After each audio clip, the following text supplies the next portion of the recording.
Hey, what's happening? Game One SirJames coming at you guys with another video. In today's video, I'm here to give you guys a quick little recap on Sony's E3's 2017 press conference. So if you did not watch the showcase, I definitely recommend you do so. But if you don't have the time, I'm just going to kind of give you the rundown of everything that they showed, what caught my interest, maybe talk a little bit more of certain titles, all that fun stuff. One thing that you have to kind of keep in mind that when it comes to Sony's E3's press conference, even though it was short and sweet, straight to the point this year, is that they never show everything at E3 because a lot of this content they also save towards the end of the year because they have another event called the PlayStation Experience, which is actually an event that I went to last year and I'm hoping to go to it this year once again.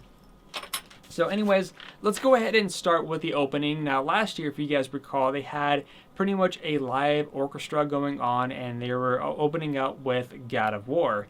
This time they had another live band and they actually had like this nice peaceful zen-like music going on. And what was pretty cool that in the background, like shortly after the lights started coming on a little bit more, they had like this waterfall effect going on. If you've ever seen like those waterfalls where you could kind of make shapes and stuff like that, so the water falls a certain way and it makes a pattern, they actually had that going on, which was pretty neat. But they opened up, of course, with the Uncharted, The Lost Legacy, as we all know is coming out in pretty much a couple months from now, as the story of Nathan Drake has come to an end. Now we have other characters that we're familiar with and we have their storyline to follow. And of course, if it's anything involving, Naughty Dog, they do such a great job. And I love the Uncharted franchise, so of course I'm looking forward to this one. But that is pretty much what they opened up with.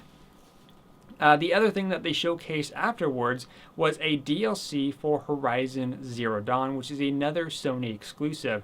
If you have not played the Horizon Zero Dawn, I highly recommend you do so, or maybe getting it on an on sale price if you have yet to see it then. But they have a new DLC, and this one is called the Frozen Wilds, which is set to release this year. We don't know in terms of the release date, but like I said, it will come out this year, and I'm not sure how big the expansion is going to be. Based on the trailer, it looks like it's going to be a big DLC. Hopefully that is the case because I love the Horizon Zero Dawn and I want more of it and maybe a second title to go along with that. The other one that they showcased is another exclusive called Days Gone. They actually showcased it towards the end of last year's E3, but we got to see some gameplay mechanics here, and pretty much what was happening during the live stream though is that the live stream got messed up, or the audio was, so it was really hard to hear the characters talk and exactly what was going on. But once the audio picked up, basically the situation is this guy had to go and find a friend or brother. I'm not sure exactly because again the audio was all screwed up at that point in time. Unless if you're there live, then of course it would be perfectly fine.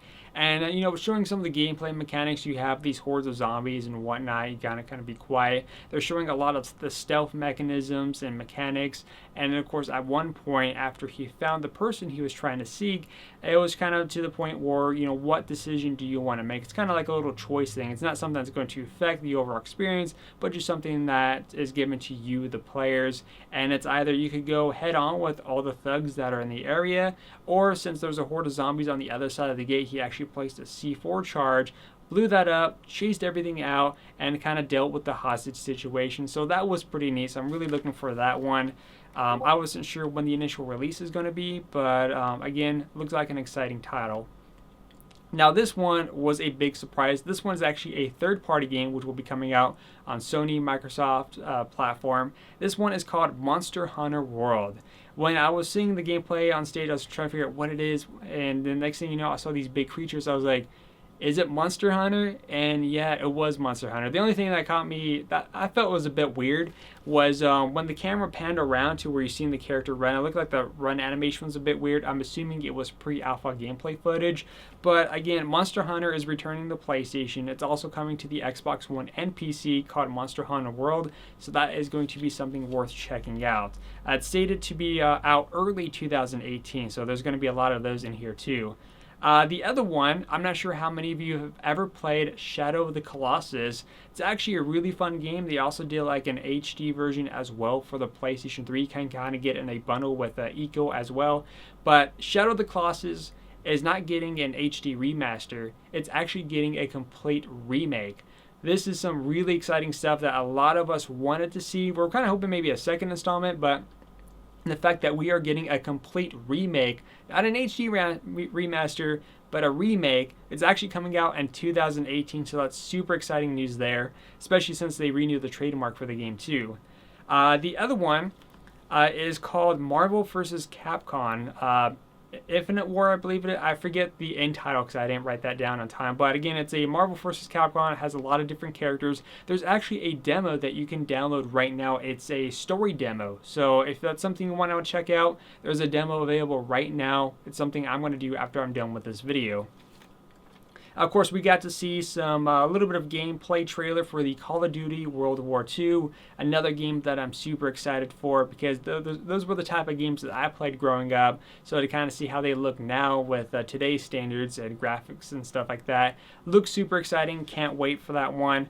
The other one is, next up is basically PlayStation VR content. And during this moment, I was actually trying to read like the chat that was going by so fast. It was funny reading the chat because a lot of people were like, boring, VR is dead, blah, blah, blah, stuff like that. And it's like those people obviously have never tried VR, don't know anything about it, and they're just hating to hate. But I thought it was pretty funny kind of reading some of the comments. But if you have a PlayStation VR like I do, then this is what we get to enjoy as well. Because I was a bit worried. That was my biggest concern going into Sony's press conference is VR support. It's like, I'm worried, is it dying out pretty slow? Are we going to get more games besides, a lot of the indie titles and all that? But Skyrim, Bethesda did announce that Skyrim will be getting a VR support, and it's also coming to PlayStation VR as well, so that's pretty cool.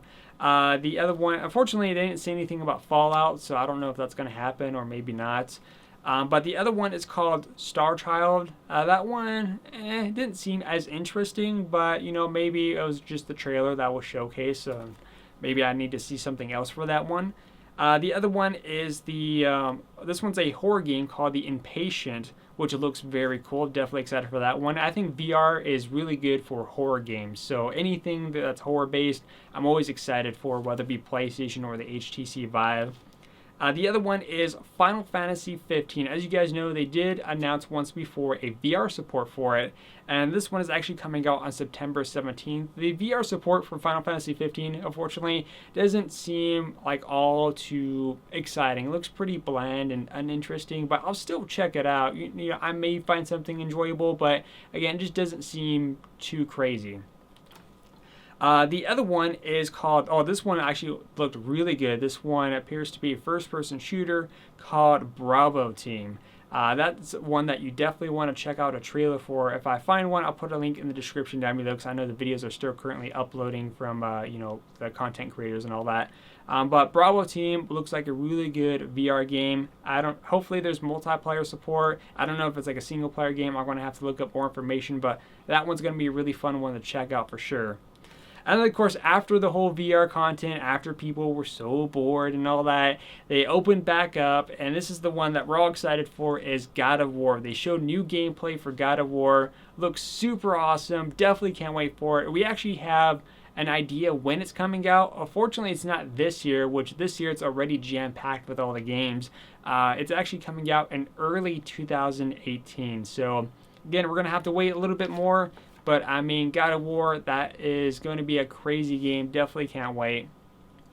This one I'm actually really excited about. This one is a choice-making game called Detroit Become Human. They showcased a trailer last year's E3. We got to see another trailer this year. But instead of that one cop android, we got to focus on another android because apparently there's like 5 different storylines that also kind of tie in together as the choices you make. This one looks pretty cool. Obviously, there's like this rebellion going on because they're tired of being slave owners to these humans. They want to be free, make their own choices. And as they saw these units on display, they go out and they kind of do like a little reprogramming as they touch their hand and saying, hey, you don't have to become slaves. You could make your own personal choice, think for yourself. You don't have to follow their rules.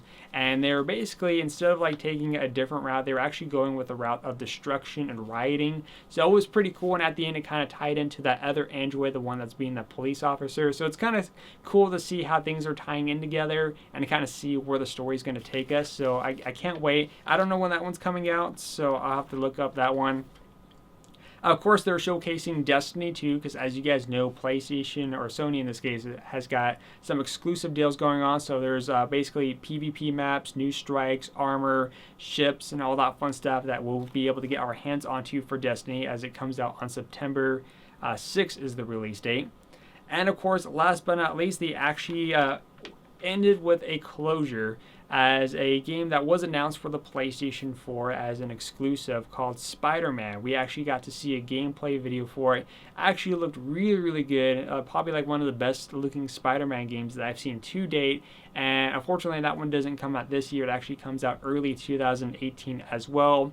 But that's pretty much all they showcased. Again, they didn't have any new hardware to showcase because, again, we had PlayStation 4 Pro that came out last year. We had PlayStation VR as well. I was hoping for maybe a new handheld console from Sony, but that wasn't the case. But like I said, this is just like kind of a showcase of a handful of games. And then at the end of the year with PlayStation Experience, we will see more again, but that's pretty much about it. But let me know what you guys think about Sony's press conference in the comment section down below. But in the end, between Sony and Microsoft, I gotta say, I'm happy for both because they showcase a lot of games, whether it be exclusives or third-party support. There's just a lot of games to look forward to. I'm pretty sure most of us are going to be broke at the end of the year, but we also got some amazing titles to look forward to in the beginning of 2018, and just so many games in general. But again, let me know what you guys like the most between Sony and Microsoft. You know, Microsoft came out with a new console that they desperately needed because the Xbox One in general just wasn't doing so well against the PS4. And then, of course, they also have the backward support, which Sony is lacking greatly. But again, just there's positives and negatives between both. But again, what matters is the games.